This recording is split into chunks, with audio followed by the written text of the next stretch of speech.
क्या आपको पता है कि हर क्वार्टर जब जीडीपी नंबर्स रिलीज होते हैं तो स्टॉक मार्केट या तो तेजी से बढ़ जाता है या एकदम तेजी से गिर जाता है। लेकिन क्या आपने कभी सोचा है कि जीडीपी एक्चुअली कैलकुलेट कैसे किया जाता है? क्या ये सिर्फ एक एस्टिमेट है या प्रॉपर साइंटिफिक तरीके से कैलकुलेट किया जाता है या प्रॉपर एक साइंटिफिक फॉर्मूला है इस चीज का? आज हम इस सवाल का जवाब ढूंढेंगे। क्या हालचाल इन्वेस्टर्स, मेरा नाम है गोरक्ष और मैं हूं एक स्टॉक मार्केट एनालिस्ट और आप देखना शुरू कर चुके हैं जीडीपी कैलकुलेशन के ऊपर मेरा ये डेडिकेटेड वीडियो।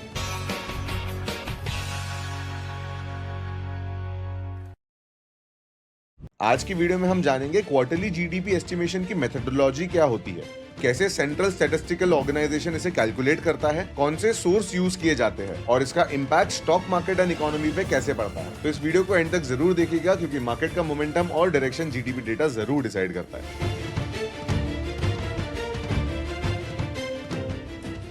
जीडीपी यानी ग्रॉस डोमेस्टिक प्रोडक्ट, ये इकोनॉमी का एक सबसे बड़ा इंडिकेटर होता है। ये बताता है कि एक कंट्री की इकोनॉमी किस स्पीड से ग्रो कर रही है। अगर जीडीपी ग्रोथ हाई है तो इसका मतलब है कि प्रोडक्शन, जॉब्स और इन्वेस्टमेंट्स स्ट्रांग है। अगर जीडीपी स्लो हो रहा है तो रिसेशन या इकोनॉमिक स्लोडाउन का डर होता है। क्वार्टरली जीडीपी एस्टिमेट्स का मतलब होता है कि हर 3 महीने की इकोनॉमिक परफॉर्मेंस को ट्रैक करना, जिससे गवर्नमेंट और इन्वेस्टर्स को समझ आएगा कि इकोनॉमी किस डायरेक्शन में जा रही है। सीएसओ, जो ministry of statistics and programme implementation के अंडर आता है, ये एस्टिमेट प्रिपेयर करता है। तो ये जीडीपी डेटा स्टॉक मार्केट के लिए एंड इकोनॉमिक पॉलिसी डिजाइन करने के लिए काफी इंपॉर्टेंट होता है।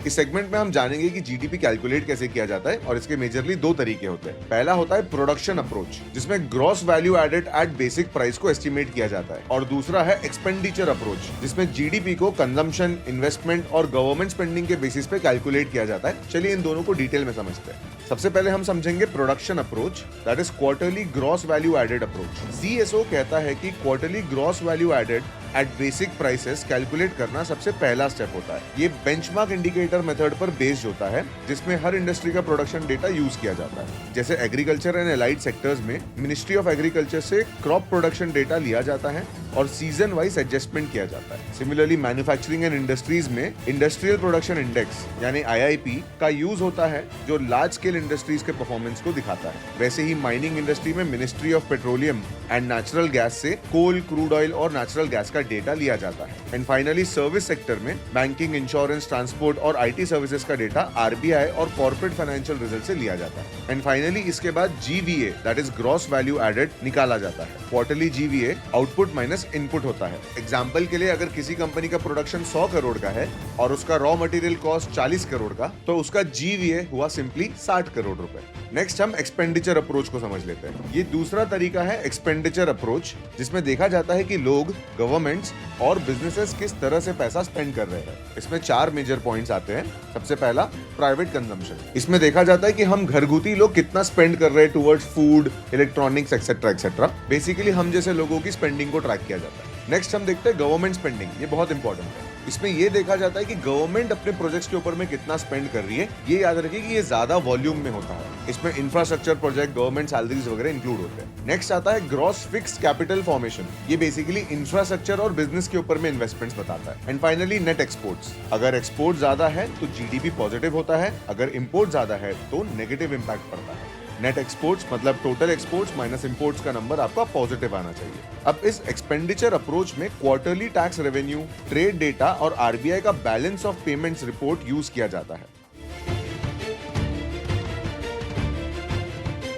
एक और इंपॉर्टेंट कॉन्सेप्ट है जीडीपी डिफ्लेशन। क्या आपने देखा है कि कभी जीडीपी करंट प्राइसेस पर और कभी कांस्टेंट प्राइसेस पर दिया जाता है? ये इस वजह से होता है कि इन्फ्लेशन का इंपैक्ट रिमूव करने के लिए प्राइस इंडाइसेस का यूज किया जाता है। इसमें होलसेल प्राइस इंडेक्स और कंज्यूमर प्राइस इंडेक्स का यूज करके जीडीपी को डिफ्लेट किया जाता है ताकि रियल इकोनॉमिक ग्रोथ का आइडिया मिले। इसमें एक और इम्प्लिसिट प्राइस डिफ्लेटर का एक फॉर्मूला होता है जो बताता है कि कितना जीडीपी प्राइस ग्रोथ के वजह से हुआ है और कितना एक्चुअली प्रोडक्शन के वजह से। एग्जाम्पल के लिए अगर हमारा जीडीपी ग्रोथ 10% रहा है लेकिन इन्फ्लेशन यानी महंगाई अगर 5% से बढ़ी है, तो हम कहेंगे कि एक्चुअल जीडीपी ग्रोथ 5% का हुआ है। आई होप ये चीज सेंस बना रही है, क्योंकि जीडीपी कैलकुलेशन में ना पैसे के सर्कुलेशन को मॉनिटर किया जाता है। और अगर महंगाई बढ़ती जाएगी तो पैसा सर्कुलेशन तो इंक्रीज ही होगा ना। इसका ये मतलब नहीं है कि मिडिल क्लास की सेविंग्स या फिर कंट्री की इकोनॉमी बेटर हो रही है। इसका सिंपली ये मतलब है कि चीजों का दाम बढ़ रहा है, इसलिए आपको ऐसा दिख रहा है कि ग्रोथ हो रही है। And hence inflation adjusted GDP देखना भी बहुत इंपॉर्टेंट होता है।